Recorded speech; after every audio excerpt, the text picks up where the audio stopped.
David niya phone kita. Lâu ngạc comment dinh ta tu in chu ai live fan ta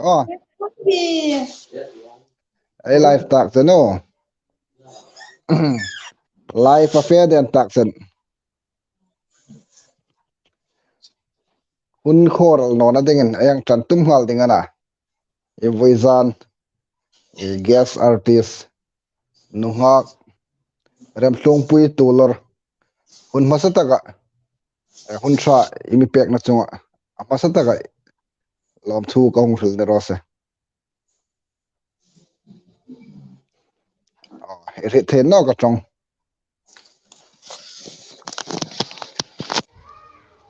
Hung trong ta?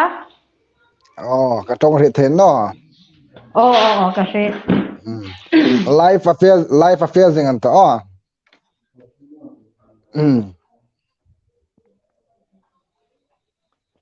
hun masataga self introduction ai hang nei dingana voizana ai guest artist a umna khu district ureng exam anni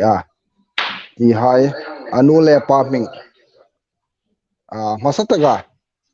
building in hun ai hang pek ne rose Ka ming chu ram pro puyan ne ka pa ming chu ro nu thang tu lo ran ya kan hu ming chu real chong tu lo ran ni ka ping na ve chu ka ping na hu chu re zol yang sakan ne re zol dang sak dema ha so district kan ne inu le pa tu loran na nang kha rem hlong pui cho amani oye ram pro pui tu lo acha rem hlong pui tu lor ai lo hang rit seng ta khom ai ringa la sak thim em voizana ai guest artist lom eng ti tak zare ne tu ta yang mai hlaka ma ting hang fe pe te tu ta hang koi sonding chu la hi ing tik kuma i lo sak tanam ti kha masataga ai hang zona ding sin la akum chu ka ri chin chin lo chu naupang kani lion thokin primary kani lai kan ka sak tan ta la hi kan nik reng reng ke he acha achang le ma thik tong kha ne zot lem mangin la tir tu hai kan lom lut jing chewa e tu hin kein e mani zat zona kong sim nunga comment hai kha ai hong saw naw dingana tir tu hai lo hang ha fan dingin amasan fil na ai hong sim ni sin la chun voizan chu big takin ayan tu hai reng light hi apoi mo ve light khong pe sup dingin ai hang ngen ani ma ting hang fe pe ta la isak na hin inule pa in anin nik pui tok se in rit ve an min nik pui khopel acha lom fe yang fe pe dingana la isak na hin mo la hi lo sak na hi asot ta khobela la sak na hin nanga ting panga i har sat na inei ve inam ridam tak sa ting panga tingai ti in sung har sat na ting pang khane lawin tak sa ting panga har sat na inei ve am la isak chang hin ti zum hang don pe la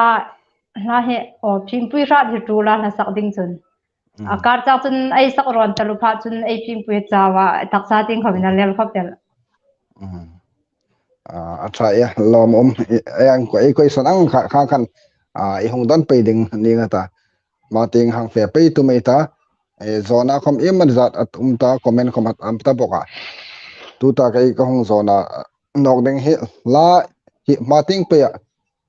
video album hi simila tum pe am anole tu hin project inayam ti kha myang sul peng nok la project ti chun how to pa lal nei lom in bon nin various artists tu hin mi panga mi selaka la sa din pakhat chu kan record ta na chu mi ran kan ni lai khan hun rang kan ni lai khan thok ma dang kan ni lai khan hun rem chang mu hian taka na chu ingtikam kan zo ding chu kala rit na ma teng pe ya chun ai be sai phata acha lom ai hun so no ti nunga chu la chu ai lo hang hlir ngai hang be se na lin takin kai khoma ka lo hlir ve che ni so tu hin anole video album recording ai ti reng exat sim ilo sim ta อันนอเลไลฟ์ฟ้า video อิสระมันนี่ยังสุดเปล่า video album ti tak chun i cover chu kan na ya kha dhunlum tu nu thai ti le min chang ram ro ti la kha i ular par to kom kha achak kha kan hang bi a kan hang bi kha ama kom lo nu ma kan hung cover ne ultra la I hung cover na khan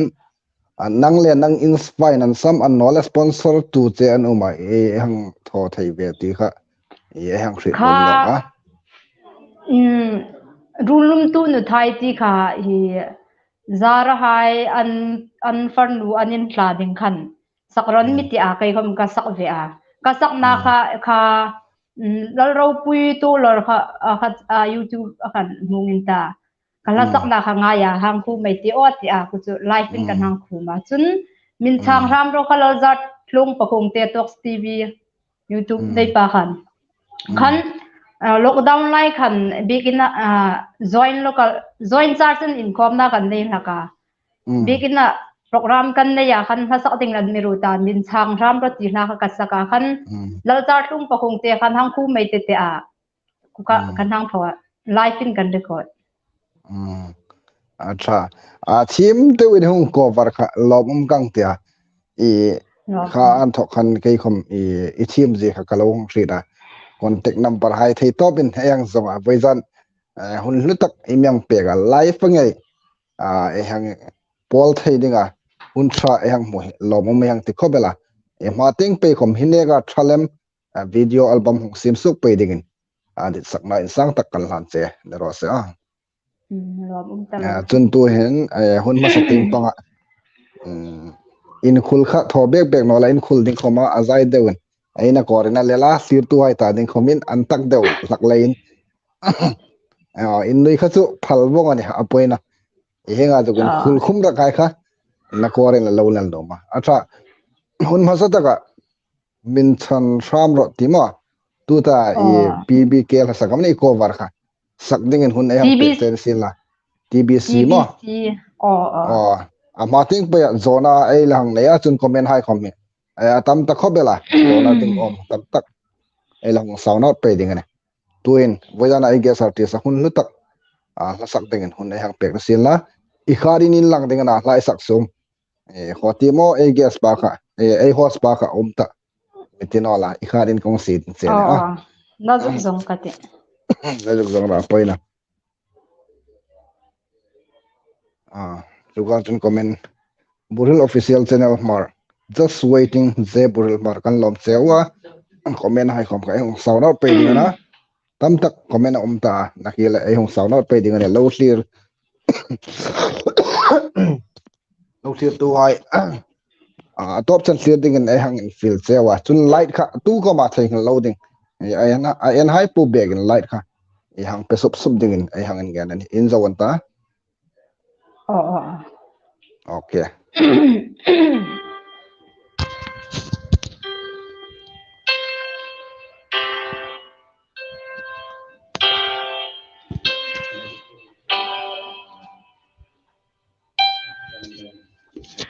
Sipui lâu om leng vangin mo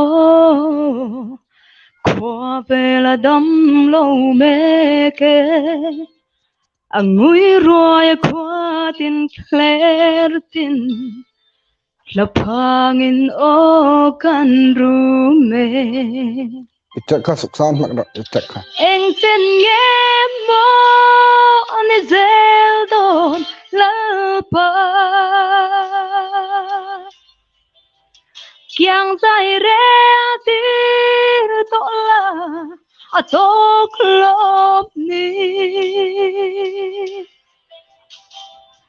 imi ta trong trai na hi sang don to em le lal pa imi ten ilam kan lo hoi min sang sham ro quy vang lim nan tin sung tin kan nin khar khi pe I bia buk in thiang lim meu po lụa lùng ngắm bên căn ôm lâu em sen nghe mơ nên dễ đổ lỡ pa kian dài re tir to la a to klom ni imi te trong trai na hi chang don to em le lal pa imi ten ilam kan lo hoi min chang sham ro min run mek tu shipui wangin Xoay tu tật lung lu hay Dam na ru na thok tu le ven hin na Thok tu te po an chao ta Eng chen nghe mo ni zel do la pa Kian zai re tir to la a to klom ni imi ten trai na hi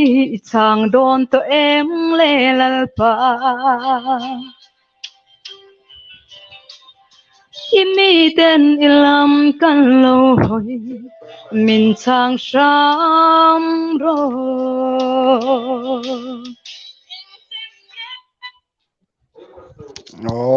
a team khobel ni live fighting tun so a team play ni in chung puma la sak ngir puma la sak khoman taklam yang su tek pa ngir puma la sakan hoilen ni nga ti tu ta ya la kan sang khobela chung puma hadam dewa yang sak zo thai kha I lob umeng te khobela boyan se enet khom afia I thatok tagen rolai khom kha hong suk thaya lob e hang ti tak zet ani tu ta ayung thoding chu nakele zona ke an thok khomin hong tim hong peng ka ti sia chun comment hai khom e hang sauda trending ani Zion van kalkasar nu kha star ni le alo ngak la pol le boyana e gas artist lob le ni sir tu ai po kan lom lut jing sewa light kha thai loading sir tu hai ein feeling ein ngen ani in lo tan der an tama in no talo e zone wan kal kan lom lut jing sewa ni e mani chan e long sau na dei ta tu tum boizana a live stream na hin isung la ko hai an hung thangam ti kha lo ang en sing la nakela kan don ding chen zonan el ku nga te rab hlum pui to lo hong lut cheu to pa kan lom lut jing cheu ni nervous oil lo nervous oil lo ti ne kalau nervous tan deranta boizana I guess artist trong ka thim no chu kha atia cha hun le mun taka kane khomin atong an sam lem nin kang thri da lob eng ti khobel ne kan hong lut kan lo ngak jing cheu tu yai kom kha si jing kha tul laga la sak hai coding kalane ya nakile hong lut nok ka ti poina EFCI KTP red zol ka hong lut sawani lom kan lom lut jing cheu kong chang ve ma tu ver kan lom lut cheu kati nu ahungin lang tenge tim ro sa kati nu ahungin lang tange arol hi ka startup pelane min chang ram lalpa TTBC in lusai la asa how to pa in a cover ka hung sak ngai sen ka hung request how to pa nakita hung sak zauta mo kang sak ta lo min talo nakile hun ram sang ai muchun em thonok ding ne ta kasung ber confirm nu kay khom chang veng gati lom talo boyan so ainet khom atha nin kang thida kalom khobel kem karing bang zenin red zol net alo thale ne ti kha yang thit a lo mom hi tu khan la hong sak zo si ne len e man chen e gop sop amani hang thong ai ta chu zawa e ge sa ti khan miloin chik pek sin la na ki deule asak thei ding chun ti ne se loin chik ro na ke ta lan request tu lor hai mama kan la tum sam ma ti tu lor hai mama he e hiar ko ma lo chat ta kan lo ta lo mel chat ta gare mel cha ko bel so how to papa star dream so ti acha astar comment tama I mel chat ti man tama boyan chu ai mu khom lenga ti ai be sen nunu te kan in call nu ka su em acha hi lom ta lo rezola thalai hai khoma in lawang support tak zet ni ne yang thita ya thara tharin rezol thalai hai chunga ga lom chu ga thul sin la hi ngang in support tu hi acha ne lom me hang ti tak zet ne I bible chang dit tak inun chom tu a I sheet imege pe thai dingam ti ani so zonan tanta samchin tha zohan bung som panga changli na kha keima jing ro kei khom nang ne jing kati kau chu grab thu ya jing no chun akha dinara thaina ti kha kadi zohan samchin tha zohan bung som panga changli hoi acha ai ge sa te se lo beng war khobel thingai po khom chu ye zora ding om ti la ya alo in ngai tu lo khom se yang ring no kha ring tu hai chu ani tik lai khoma in ring jing de ni ti kha ami suk chik pe ga lo hil lok na no sil la khom ahun le mun taka nyang ton pek thei kha lok meng ti fe zon wan kal equation ang sim he lok tak zada ne screen a david kunga te ti an se ga ama phone ani hi lai tak hi mo voi khat che la hil ka ti ke khom ka lo beng war zo na tilang 11 hours sa hi kan juk lu ani lehin a ming kha lo seng tir ding dan cho ania kalo tho sol met kalo tho mai pal ani chun in thit thim na in ngai dam na ko ngen sin la a voidan I guess artist aming chu no nga gram hlong pui tu lor ani screen a david kunga te an je he a mobile nei tu pa ming lem ani hong lut sin la ming hong type sin la thang ati apoina voidan a ding chun chu lang thati ma lei te kan tu nu kan sung em ko la si pa in thokin kan lo hlir che lo ta lo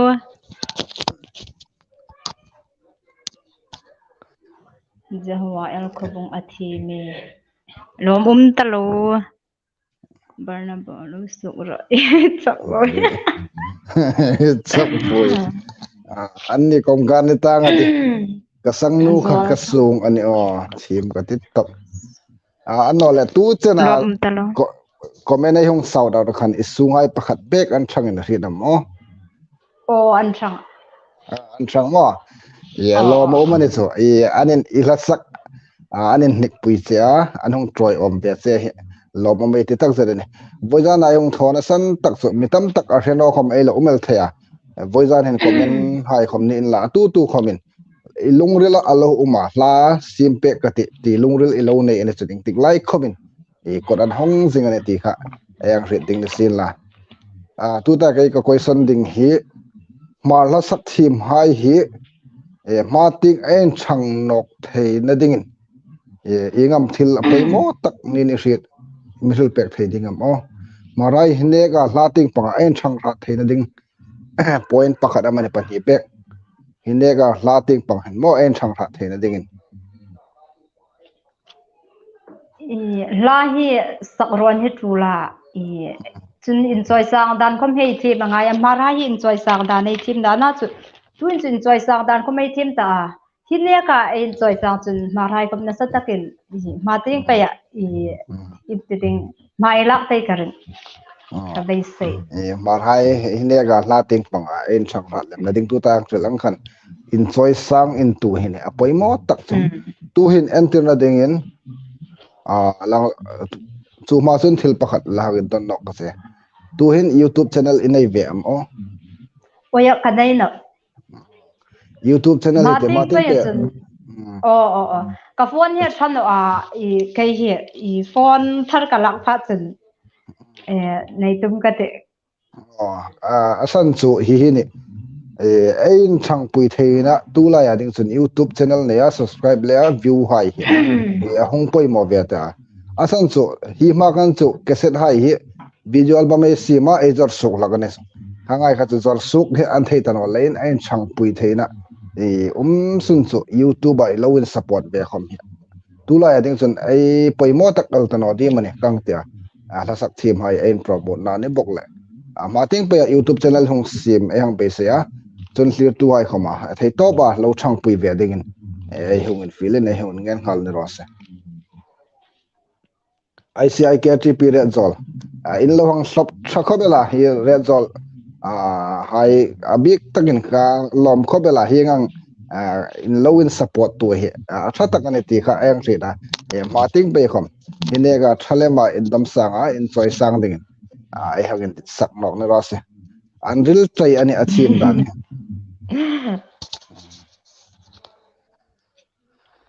zeri sanate kang lu chau na kan no deu ta ta chu mel ra yang mu chu. Net ding kalem. Ikalom talo ye. Anole tu ta kai ka zona ding he email that na san nyang fel pek ta Kamel hi kamel thot thot na kai hi kamel si. Aril da ding ka rin na. Mi hain email astra anmitile mi anole kai in kamel ka tra ka ti hi a khol le bam I antina dingin lom le mita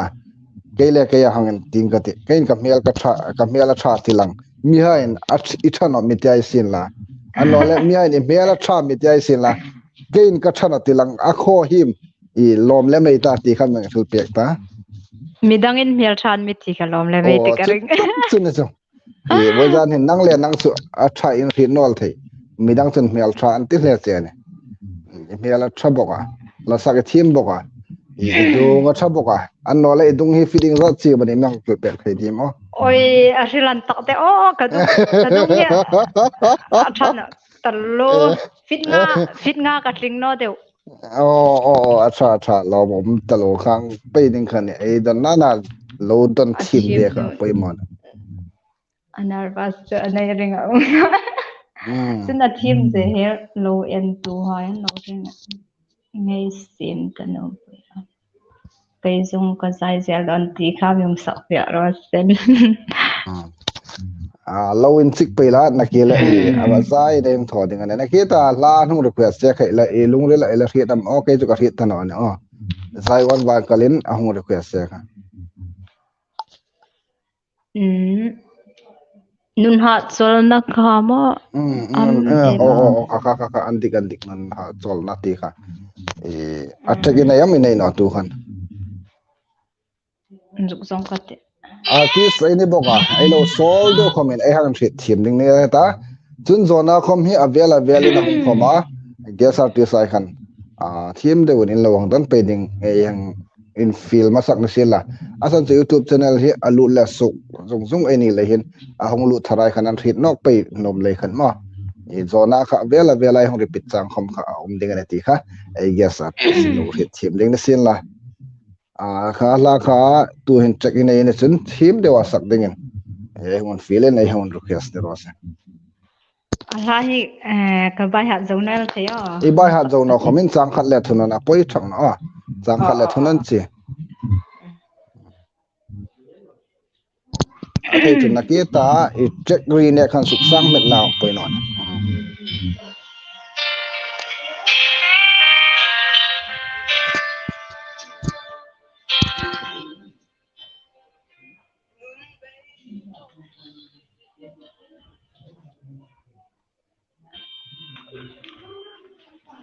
tor acha hi lo hang hak ma dai ta check hai hi ala boy puya tun thil lok sa nei ti kha hun le mun pe thil zona hai khom ne sil la yang thone len tir tu hai in ai lo ri thim ning ne sil la tun nun ha chol na ti la sak ding in hun nei hang pek na ro se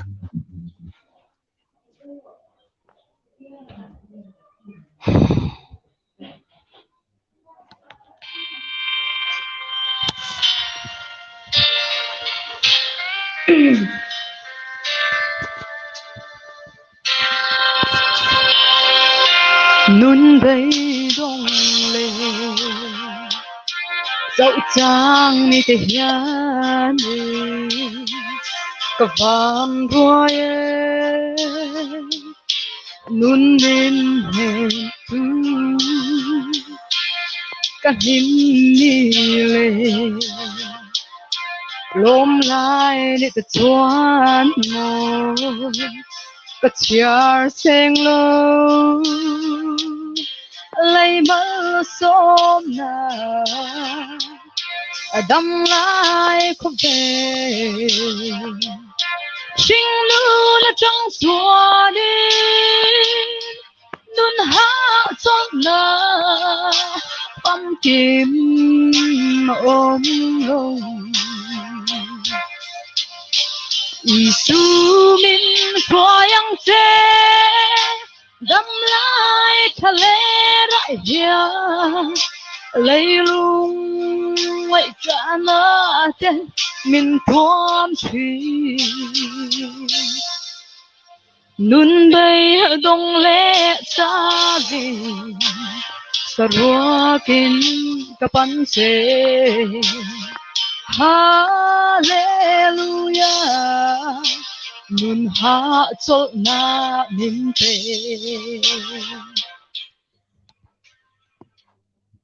acha lo bo me tin la ya ka la lo dit ve pakhat ana kha thim teun life fa kom nang sak pe kha lo bum kang tit talwa ke ma big takin boidana kha la hong request to zai on bang khala chunga kom kang lo thu bang thu hal de sen la result kha 2005 kum kan ka fe vet an hoi tak gas nu kom amel amu hiu sim bang bang na sa kalom talo zr dollar ka fanu alai pa ka lo rit pa no atu kan ka ho puga ka hum tlu ngala ne thapui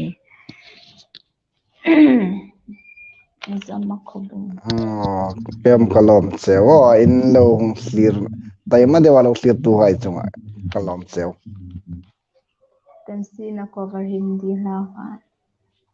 oi kashi na Barnaba el khobung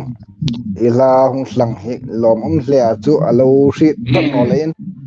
in ri thiam na ai hung ngan ngal ro se inega ladang deu alo ri chan ma in chu ka sak ding ma hindi la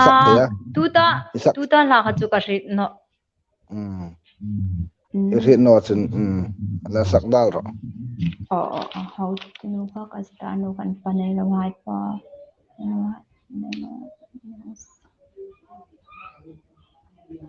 sin am the ari tem parang tho sak ding khomin na ke le lungre la lo se ding la ju sak dau te ne lai khan yem ne chan gop sop ong deu lang comment box ai lang te me te kan venga na sak thim po la ya ka sung tak ani ani nge te mo re zola sung tak le zola lo sung ding se mane ya thim khobel ne weza na ge sa te se thim khobel kan farnu ma ka sung em mane ka zo na ding se mar la sak thim lai hin ngai sang big ngai sang tak nei viam i ngai sang tak pa i ngai sang tak nu i ngai san na san toy tin imang thul pek thei dim lalpar zo how to nu nuha lalpar zo sanate he na sak thim lai chen ka ngai sang tak ane arol su hi chu anal no ana chu i ana thua hi na uma ma hi an pek zo em a chun pat ala saka hi mi hai ta dinga mal som na dingei ding hina sak laka chun achak hai kom ya phal em ya ma youtube pai kom hin ama ni kherngai lowin asi laka apnaka han chu im te ding ala sak kan mi hai mal som na lo dong ro se ati da ang hil kan kanga ya ke chu lalpar jo sane te kanga sang andi kane tu ta ngol kha la sak hi thimel chawon no la sak ring he poi mo ne nang a hinte lai sak ding hin tong trai na ve zam ilo lan pe laga a ring na dingin mò in sak thing thei na dingin trong trai na trong trai chu trong trai chu ka trong trai ngu na ka tim siang na ka lung rin ka trong trai na a tha ne e la sak thing thei da ding comment trong trai hai kha lo poi mo ve a thil tha tak ane chuna no le love song he te lo sak ve ta sim lakam mo pa ya love song chu ka sak ngai na love song sak ngai na mo tu tai zona ding he an no le khodang dang adam la sak ding fil na dam ilo dong ve tam mun dang hai imang thul pek thei di mo an no le antin ding in kho su ngom tun ko ran in loi na kha antin ding presbytery lo ni san EFCI da ICI da fil na ilo dong ve ta sakam ka dong ve ta lang i chun priasi nam dang kom kan ne lai hen i nam dang ai fia chang ko ma uma i akala hindi la ko mai sak chang uma kala tha do mirong da mai sak chang ha la ka i fil na imolom tvl han moin tla tvl anno le fundraising program da chang hai khom an mi fil ha ka thim la yad na patin zar lei chawin a tha de lobum te lobo jan komin ai guess artist nu kom hi e tik lai komin function amani program in nei hun akom an infield thei zingani la sak rong bol pathian in pa ga rong bol he tik lai komin anum zingani ti su e hang report ne rosa lo mom e team khobel ka farnu ma he ka sung em lom talo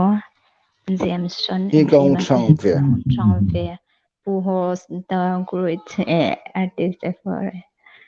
Thai angkan im chu live stream na comment yang hitu layak ka hobi ya tha Jameson en fi ma te ka lom che a top chen thang ding kan sir che kan feel che won comment hai im chen hong te mai ta kan ke yan thok ban zona khang sim pe ding ana kapu naw nu he thim ve top team over tabane kalom team over tabane kalom che tu ta mi he poi mo I guess no so beg ba se vacancy la ro kam vacancy nu hak lai chu ru kanel nu hak lai chu ro kanel angai se ding mo ano aruk tak tagamani angai se ding an pal chen chu ei live stream he boy thei ding ani boy no talu boy no ne sa tha lo mom an no la ke kong zo na ding chu nu nga nge na ma tingam be se na la nei pe ding na I pasal din zong mo adungan sa ga man hnoyam ti ting pang deu khang ting pang I zon khan zona hang pen kom cha edit be dan reng khan ka pasal di zo chu nanga khana kim pe mai zu tho lom ka pasal di zong chu mi pum len hi ka dita kai chu chun alung len sin chun pathin tribi ni sin la mi ring ni sin la mi ping tharin dik ni sin kanom kadit mial ting chu ka boino ba ga a mial lo se khama alo chin khama pathin nei pha chun a tharim rem an digane John Van Kal tu ta ahong rilai popo ka nanga elo mani sen be sei na lin tak an hong ani hong tho pol la lo thang pui thei ka che ke chu karuk ta no len mo John Van Kal khalo thang pui thei ka de in phalam thang no ra in nui hi mo ha dam na ni en nei ron po le me he me resel ti na ni in phalam thang no a host nu khala single host ni lawun gas ti lam ding ani ai gas artist tu ta hong report ko tar ka ma po chei single anel a tha lo om contact number in dit khoma kai mung hel ro ka lo pek thei ding chewon ram nu thang zo te ai gas nu kha amel amedu zong a tha ni medu zong tu hin nang sul pek sil la vegetable ting pang ting ai de sa ting pang la thang no ro se slai me ro ting pang kadu bang du no ka nei no sing zor ko hi kadu no oya pakat si yang sang dengan ni itu tak mantaka le mantaka du ta ga mantanel lasak ATM nong jun mantaka lo faronal pati ding ang daw ni anno le sala hi ning sami du ta ga bong sanel tra lo mo bong sa yung hlung hun chu bong sa ngo bong sa lo sung ka te hun ve hun report la lal thalin vai phei panai lo hai pa kha mi hong sak pek thei ti wo tra lo mo tu hen ei gop so ta thawa la sak dingin ri ane chun sak dingin hun yang pek wasil la tega lo no khomena poina tega khomena poina chang khat le thunan chi chak ka nei no acha bon ka sakal ding chang khat le thunan panai lo hai pa nu nei lo hai nu fasarim si hai lal pa le pathin mi hau sa le pase clear big na nei lo lal pa kan nei che hi o kan valom ngei te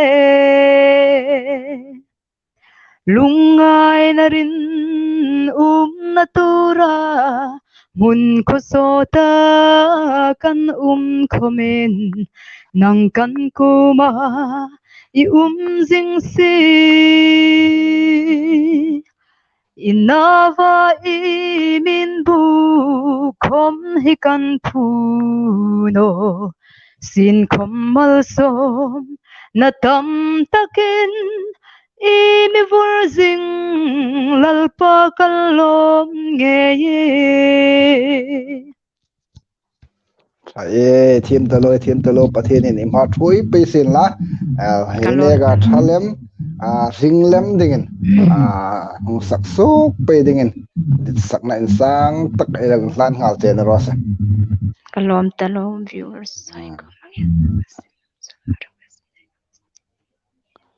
tu ta zona ayang se thiam ding chun sap la mani hindi la chu ni hai chu mi la ba ko bar chu copyright he ngal laka ya channel nei tu ai ta ding mi ngai tu la ya hong ri la na lo mom lo sak ding ani khomin attract bo wa sakha ni ta ding that ta kan asan chu copyright lei channel nei tu ta ding lok no ding ti la ya hong sau da na lo mom kho bele ne tu kan panai lo hai nu nei lo hai kha ai ngai sak zo cha hangin tol nok pe de kasak ta khat ema uslo om dan so hi allo comment ma isak ma allo comment ani tak le khan ma ema uslung eng po commission la e gas to in melon pexin la hun all ela nei la ma tik pe ma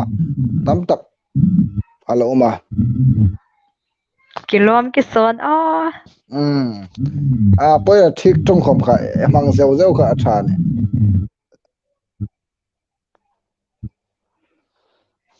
nin sang ram utila ka sak ram ro sane naki khane sak zo ta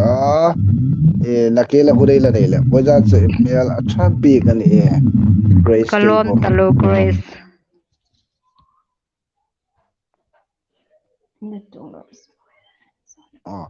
izona he poimon kasil takate ka pasal di song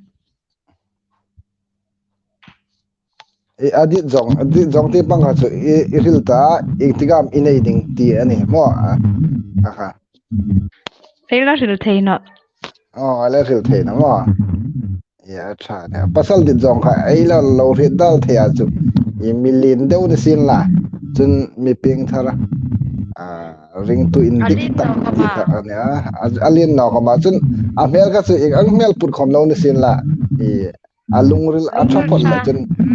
apeng thar thapot chun aslang wong ti kha yang rit ding ro sa tu lor hai ma an felin la sak khaman thiep el tulo kalom na talo karunu mama proud of you kalom talo intro thai ano le khovel hin ingram bunga mi muchak taka London London mo idam sung fe in be sem kan bai sei no ano le London zu ifenom takani boka imanga te London be khat pek lo mutatakam mut sung no la mo chung na mo tha ngai ta ano le boizana live stream ei tho hi ibe sei ne kan hoyam ano le ibe sei ne kan ingtinam aboring in freedom hi program hi voi exam lo face ta ti khan ma so pek la lom le ka Facebook na an hoi ka te ai Facebook na ding ni theme khobel nervous kom inei no lom tak zet zona ai hong pe gai po theme tak ni yang dot pe ga lom me hang te khobel ne in hoi ti al lom ma ngai te richard ma in thot tha dosa udam program sa theme ini ka rit na theme talo kalom talo theme ani mo I boiza ne re la hengai thang no khomin boiza na sa sakai ka hung thrit na pe ngai ta alom omane he real zol ding chen la sak thi ma sung por laya thang phak ngat ne ring tu hai sarawa en thang le theina ding poimo iti le tool I rit point pa ni bek misul bek thei ti acha ne hi question Bible team le trong trai pati nay jing chun ain thang le na nel pati nay jing chun andi kan tu ta ti kha ring tu ai cha en thang lin ai ha thaina ding chun mo apoi mo tak trong trai le Bible team hi ani chuma bak so adanga omin ka hit no ne point pan he hil ding si chu voizana ai artist pathin thu hi ai tlarau ting bu ani lain pathin thu hi ai ting ai tlarau ting hom asha na andi kan don team khobel za pengai te kalom talo zone khum earphone hi earpiece ka hi tok chang bek tan or khang ban ari afi tho okay kari afi anno tu hen kari afi to ka riet fi talo ri house so vung ka ri da hin sang ne ngati earphone free he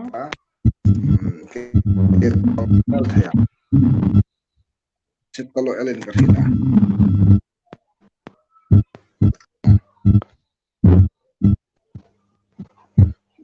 ila sak thim na thuru ka ri no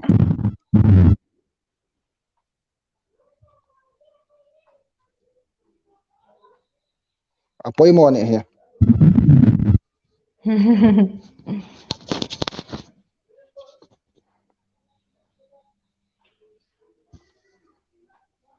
filtera ila sak thim na thuru pakhat karol hi nal no akai karol suk hi nal no rol suk nal riang hen uma na chu kai karol suk nal no amiru chu im tiding pathin rongbol na pathin ro puina dinga lai sak hin pathin ema thuel hak ami thang puel hak mul pho da mi sem ngai no thim na thuru pe ni kuchnel karol hi thano talu karol suk hi nal no agai hi ana chu lai sak ron chun rol mang dan ai shita chunal karol suk hi chunal no talu gai chu rol suk nal re hai hian wang nei ka ti tha tu lai tak chu ba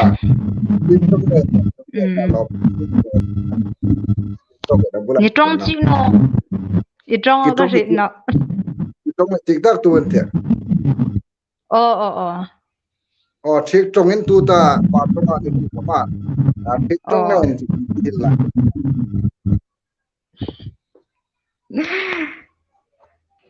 cái hi rol suk na cái hi rol suk nal no i la sak la rol nal riang hen uma la sak thim ti chun rol suk nal riang hen uma cái chu rol suk hi nal no thi ban tin nong na chu pathin ro pui na rang choka te ai hi sak an pathin an ni thang puel zar muna trong khung mang ne thiam na o just kung te kan riang la sak thim ta kan ni ka o oi janin irol ka shit no irol ka shit no oh ai ri to la earpiece na ba try no kai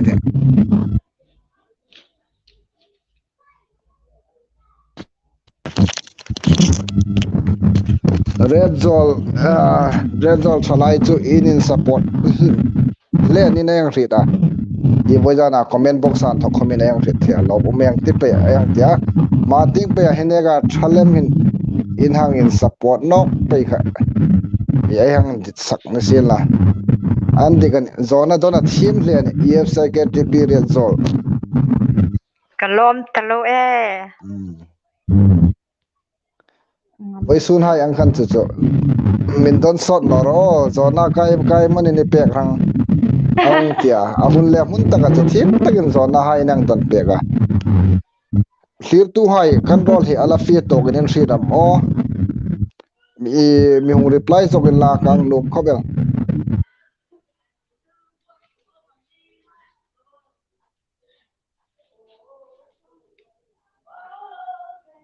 kasing no hel kai chu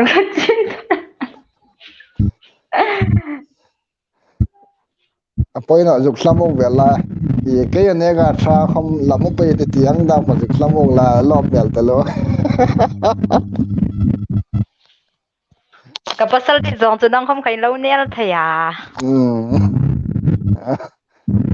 lo lung ngai no ro ti pe ro lo lung ngai no ro na sok thim na thuru kan ri no ai hung ta na ki kan unta ahil ta ka to hel to ra sa in la sen chu ka de zong ani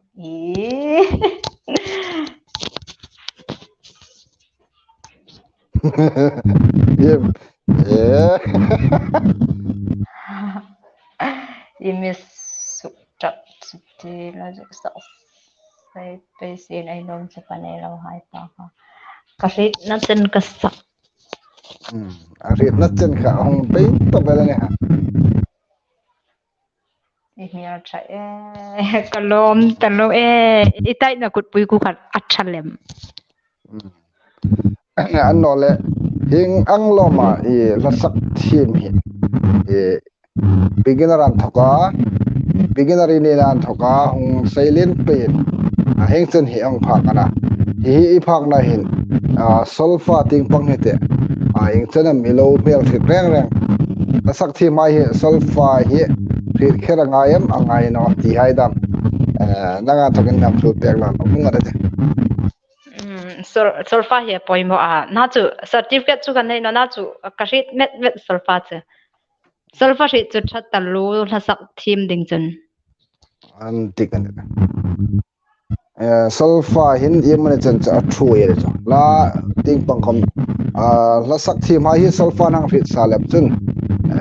sor tangkai tak en no le rol pang dat ing kima i anong thi mani ti khayang ri da ma ting pe khom sin la i certificate nei nge dingin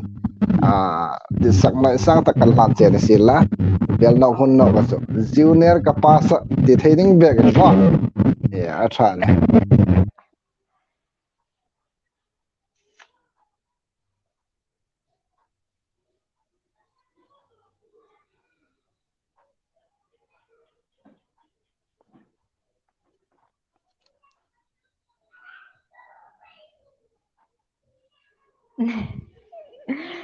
numai nei no la chu o ka yak sat ding chen na anu mai ani he on mai ya ne he aba poi thei de on man dok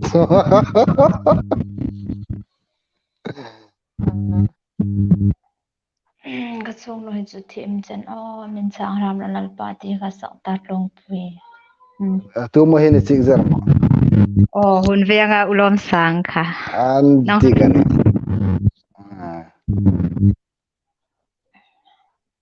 hello brother, good evening. Good evening, good evening.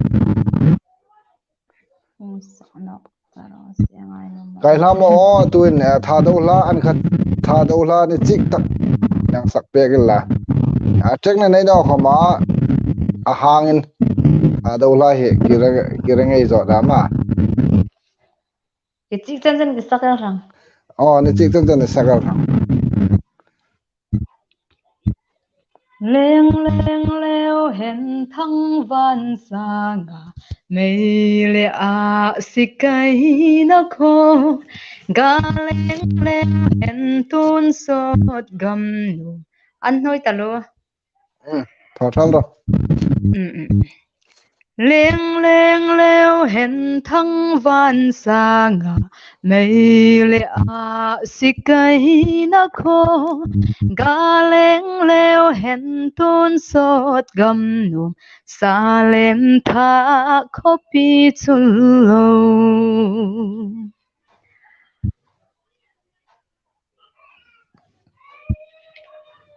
akul sung langka cha tui sin alon khum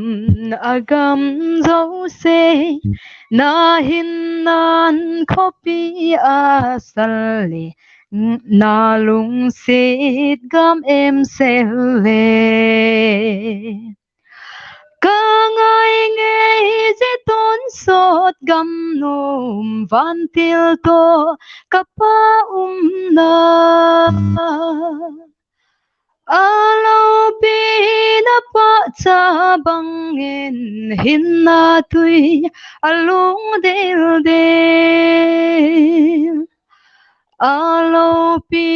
na pa cha bangin hin na tui alung del del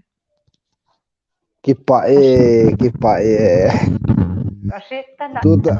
tu ta ila sakai ka si ai rin po mo akashit no acha lom rim Mir chebo fer ba timbo yana kalom talu yef sa KTP red zol ngai ngok ne ye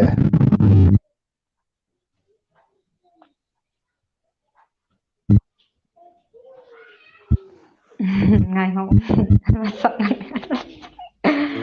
non nai par do na sak e kim ka tu ta phot nai pa ri pui ka ne ti na ka ani sak pya thai bin lo se ding sin la hune ila nei la sin la ramlun thang zo te an loi na ko ran kan loi na ko ran chu PCI ane PCI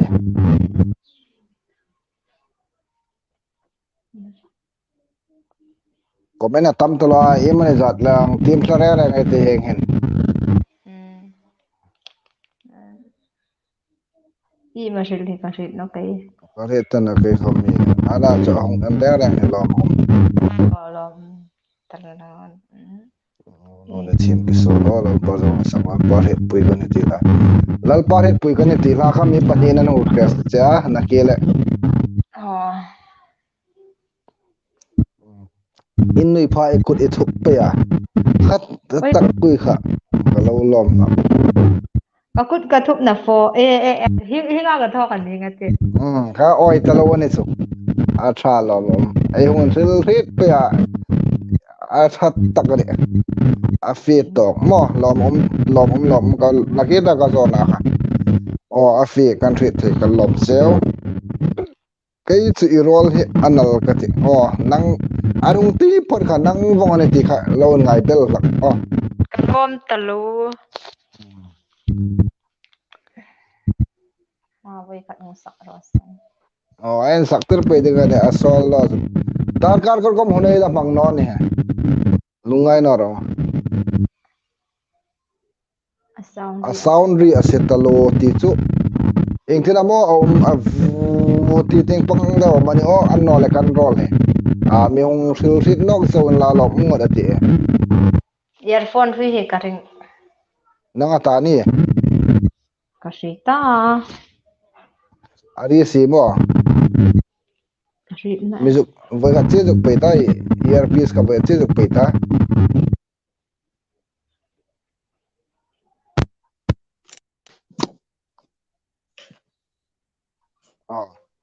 khana thata ka te earpiece ka lo ne zinga na te mo kai kan so na ka zong pel kha lo ma va de o angain hoi te tu kan so top kar ba kha ka ngak lal top kar ngak top kar kha ka ngak la vel de mo ri setalata oh rinlan chu iri ringna inui pha ikutini mai ni pa kha pata ko ka lawin chan an no mi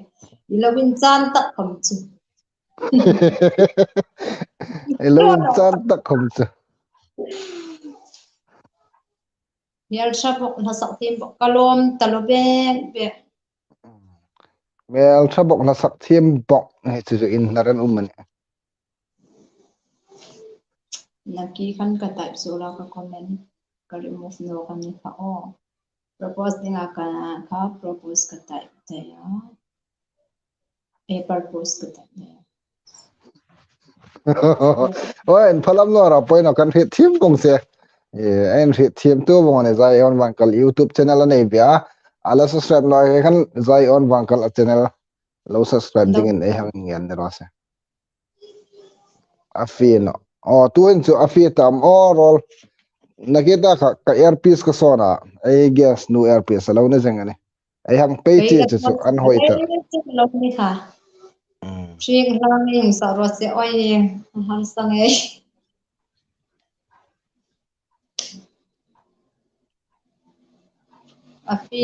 afi tra online afi tha 9 afi tha yer de wona email tra so ni login email dim siu ka ka dim ti ane kalom talo yung tin ka dim big kai kom tin equal khan ari amani setting thila no o kan wang la ite bol khai hang tok chang pha la ari se thei thalo Kata tinui la sakatiu. Tu ni la ring ring. Kasi tekan karangan ni. Jingkar thawin nu abikin na mahi I mengai da ni. Filra tra la bom la bom filra Ani sat na choi shit puis chang no a. Sinyal. Bimal har sat na chitu ma. Bimal har sat na chitu ma. Eh ba shit nyak nyak no a. anno le nang te jingka dar za mi thawala Kathawin matchun dar sari dar kanar acha e thon mani chu lo bom kathawin mano kathawin thei talu jordan ani im samita ti la ha ka sang khat ne tu nam zon tu le tam ta e la sak tinga tam te mo poi na kha chen kha lang tim sa jong jong ai ta thiem top be mo bebe wayan chu kala mu ngai no de tho in comment hai da bang pe he lo mom kang te khobela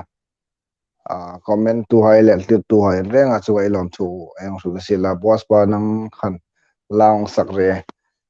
how to pass mail la ting pang hi chu email request na hi ka lom le chu kong sak thei no ding ti ka hongin punga ingai dam na ka ngen ngal le ros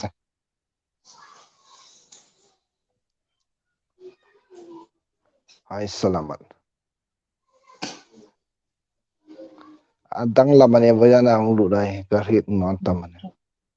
hi chu 18 ta ila team ne ai fe sup 18 pe de ai fe sup pe ne re so ai sai ko han kamin pai tam kan ko fiel na kan ta ai si ai ne ding khomin e an lo be sei jing ani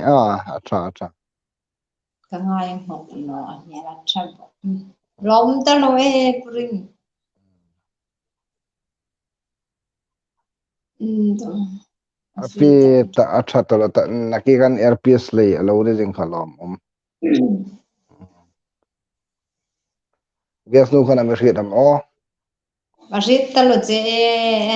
zon van ka youtuber kan lut na nang ni kam sitin ye khola ma lak zon ban kal hi mavur news ara kada hi channel nei be ani zon ban kal hi channel nai zon van kal ti acha ke kham ka subscribe marin youtube an nei phatun ka subscribe boga aming kha kalo rit thel khominal the ne subscribe no lam chu ka nei tano amago re zola hing ang hasak thim hi an lo suk theimo an lo suk tu ni ka em ho we can see a ro lai tak anye anam im hi anam vacancy ruk lai tak an ni an no ding inum chun meong haila ati ni om tak na ma vacancy lam chu ruk jing ani nu hang lai chu ai sam khom khit gel him sin ka saben sak te ani ngati ngai no be sak hindi la pakat che is sinat in khompe ife la ya isak mo a check bo nyong sak pek thai di mo chang khala thunan che tha lom आंसू में डूबा ये जीवन खुशियों से भर जाएगा आंसुओं में डूबा ये जीवन खुशियों से भर जाएगा जाते हैं हम में सधे सब कुछ बदल जाएगा जाते हैं हम में सदे सब कुछ बदल जाएगा आंसुओं में डूबा ये जीवन खुशियों से भर जाएगा सब सकता Rashid nát câu vật sọc thiêm talo lom e trong dang dang hla khom e thiêm ta ganang sak pek phei kha lom me hang tia ma ting pe khom hinne ga thalem sak sok pe ding e dit sak che ni ro se lalpa zo la sak na lung rel tok bek bek in kim ka tu khai lalpa he request tam poka mo e niang sak pek thei di mo chang khalle thunan chi khom sin la mo gas to ro gas do mi ridam o he ma nun te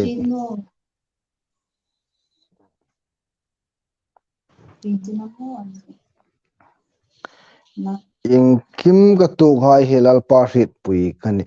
mo freezing nahi tiang pa khan no mane check dam sin la su sakla su amoi dingana hi lai talen inei thak khopel ani ing hla khom ni sin la pai hla khom ni sin la ga hla khom ni sin la tha do hla khom ni sin la ma hla khom ni sin la thik hla khom ni sin la ma ni trong ang tangen ang lap thim le ang sak thim ai lom hle ne bujana ai guest artist ai lo thim khobel lal ringam tular thim takane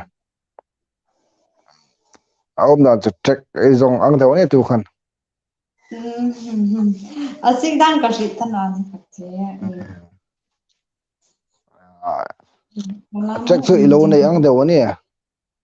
o kan nei ka o ramin ning lawan je ka thai ni ramen hing no ne ta ding sakra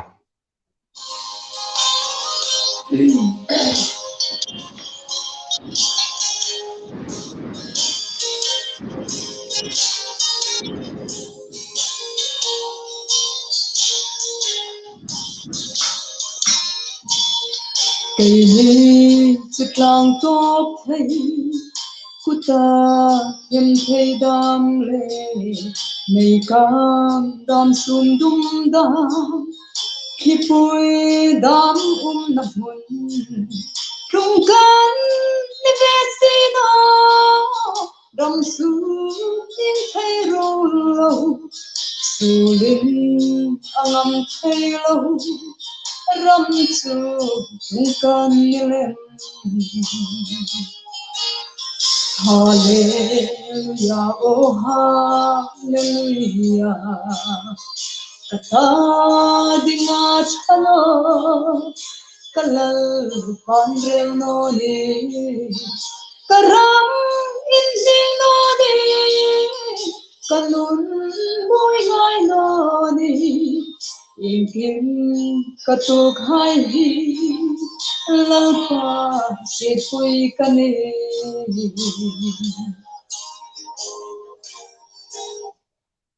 Chang hale thunon kasa. Tra e alom talo ramin hing no ne hong tia ma he lom talo thim de hong sak pe ga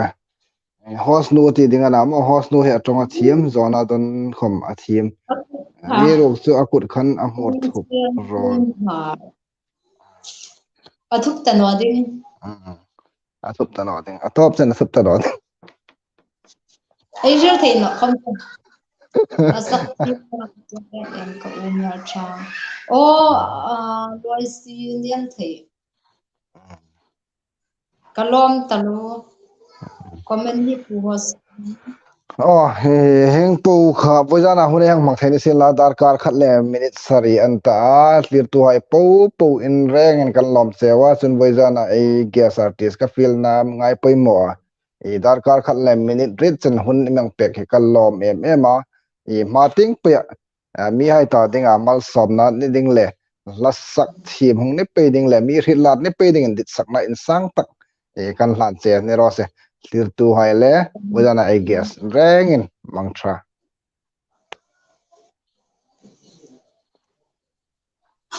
Lagi